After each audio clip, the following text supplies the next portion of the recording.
1.8, tracer une fonction partie entière à partir de l'équation.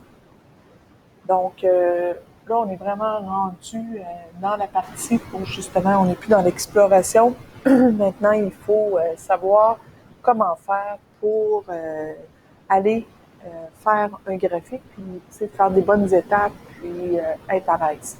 Juste dans la section précédente, dans 1.7, tu as un tableau résumé. Ton tableau va t'aider ici à aller justement chercher des informations et te donner l'ordre dans lequel tu dois les prendre. J'ai pas fait de capsule, mais on va l'utiliser. Donc, je pense que ça va être même mieux que faire une capsule juste pour lire avec toi un résumé de tout ce qu'on a fait dans nos petits graphiques juste avant. Donc, là, il faut que tu te poses une question. Je vais t'expliquer comment mon tableau fonctionne. Tu as ici, je recherche, juste en haut. Je ne peux pas surligner, donc il faut vraiment que tu suives mon curseur. Je recherche. Et là, présentement, dans ma question, c'est que je recherche un graphique. Donc, je cherche à faire un graphique et je vais suivre l'ordre dans lequel c'est indiqué ici sur ma feuille. Et tu vas voir, ça va être très simple. Si tu fais comme c'est écrit sur ce tableau-là, ça va être très, très simple. Donc, la première chose qu'on va aller calculer, ça va être notre longueur. Donc, on va aller faire le calcul pour notre longueur. Donc, longueur, ça se trouve à être le premier calcul.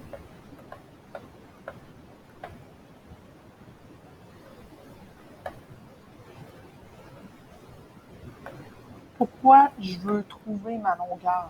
Mais parce que je veux aller tracer un graphique, puis j'ai besoin de savoir la longueur de la marche. Ma formule, c'est 1 sur B. Donc, j'ai besoin de mon paramètre B. Donc là, il faut que je m'en aille ici dans mon équation. F de x, habituellement, je l'écris au-dessus, là, mais c'est pas très grave. A, B, x.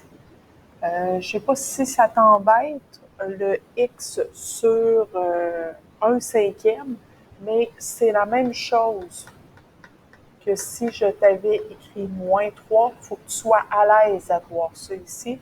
C'est la même chose que si je t'avais écrit 1/5 fois x. Tu peux me l'écrire de même, ça ne me dérange pas. Mais la majorité du temps, quand tu vas voir des fonctions, on va t'écrire x sur 5. Donc là, j'avais besoin de mon B. Et mon B vaut 1/5. Je vais pouvoir aller le remplacer dans mon équation. Donc, longueur égale à 1 sur valeur absolue de 1/5. 1/5, c'est une valeur qui est déjà positive. Donc, je peux enlever mes valeurs absolues et ça ne modifie pas la réponse à l'intérieur puisqu'elle est déjà positive. Elle demeure positive. Et lorsque je fais 1 divisé par 1/5, j'obtiens 5. Donc, ma longueur, la longueur de mes marches sera de 5 unités. On va aller revoir notre tableau. Dans mon tableau, deuxième case, je vais gérer ça en même temps que ma longueur. Donc, je veux aller voir si je vais faire plein vide ou vide plein. Pour ça, j'ai besoin de connaître le signe de mon B. Mon B, on se rappelle, il vaut 1/5.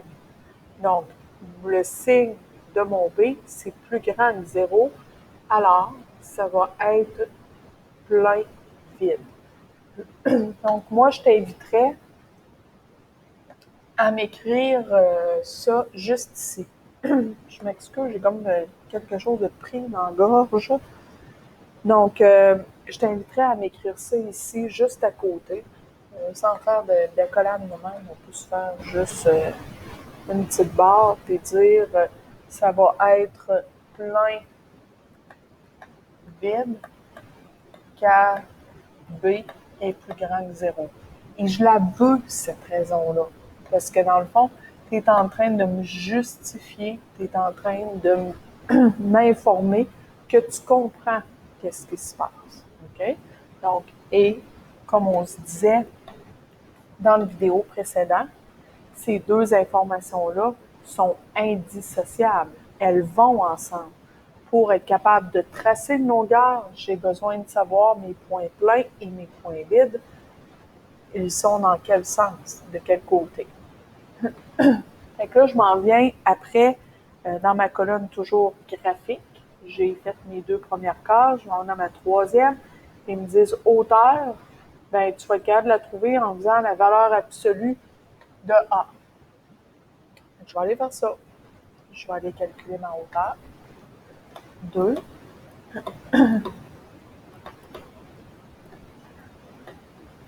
Hauteur égale valeur absolue de A. Donc, j'ai besoin de mon paramètre A. Je vais retourner dans ma formule. Je vais aller voir mon paramètre A. Mon paramètre A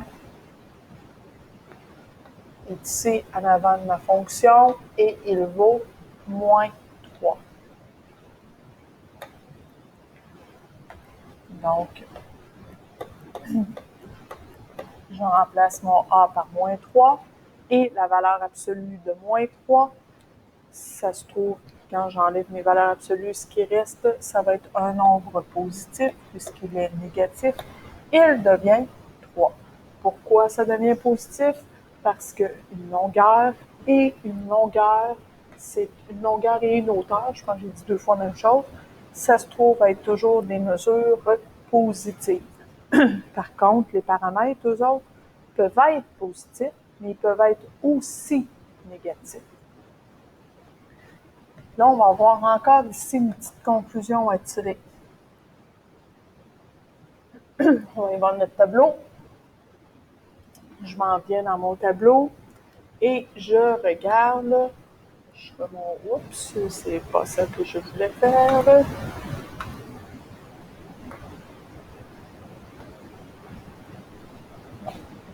OK, je pense qu'on va y aller de même.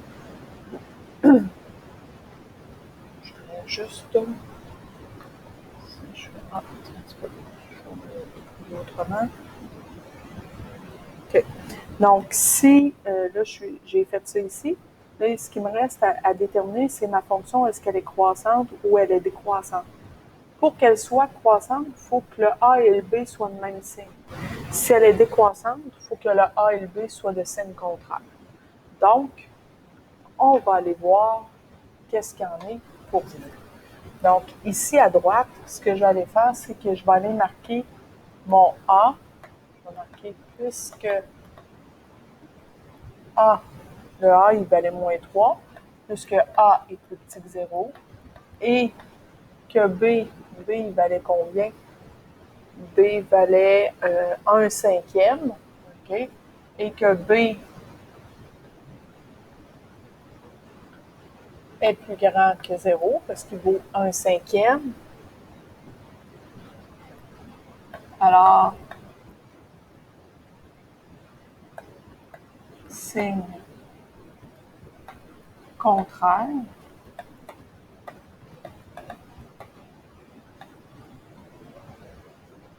Ce qui veut dire que ma fonction est décroissante. Ça aussi, c'est une justification que je veux voir lorsque tu fais tes calculs. Donc, j'ai besoin de savoir que tu as compris que c'était de signe contraire parce que, et que, puisqu'il était de signe contraire, ta fonction est décroissante. Bon, là, on a tout. On a tout ce qu'il faut. Puis encore une fois, ces deux informations-là vont ensemble. On ne peut pas les séparer. pour tracer mon graphique. Par où je commence? Tu n'as pas besoin de me l'indiquer, de me l'écrire nulle part, mais il faut que tu te souviennes que ton point de départ, ça se trouve à être ton point 0,0 parce que tu es dans une fonction de base. Puis dans une fonction de base, le 0,0 est un point plein. Par la suite, je m'en viens voir ma marche. Ma marche doit être de 5. Là, je vais faire du 1 par 1, OK? Un quart pivot 1. Ma longueur est de 5 et il faut que je fasse plein vide. Donc, je dois m'en aller vers la droite. 1, 2, 3, 4, 5, vide ici. Je relie les deux. Par la suite, il faut que je fasse la deuxième marche. La deuxième marche, ma hauteur vaut 3, mais il faut que je sache, est-ce que je m'en viens 3 ici vers le haut ou 3 vers le bas. Pour savoir vers où je m'en vais, il faut que je regarde si ma fonction est croissante ou décroissante. Puisqu'elle est décroissante, lorsque mes X augmentent, mes Y diminuent. Ils sont de signe contraire. Donc, mon A ici diminue de 3, puisque j'ai un point vide, je vais avoir un point plein, et je me tasse de 5 vers la droite. Une fois que ça c'est fait, le reste, je pense qu'il se fait beaucoup plus facilement. Là, je repars de lui, je monte de 3, vide, puisque lui est plein. Je me tasse de 5 vers la droite, plein. Je remonte de 3, vide, et je me tasse de 5, plein. Donc, voici ma fonction dessinée avec les étapes que tu dois suivre à côté à chaque fois que tu as un graphique à compléter.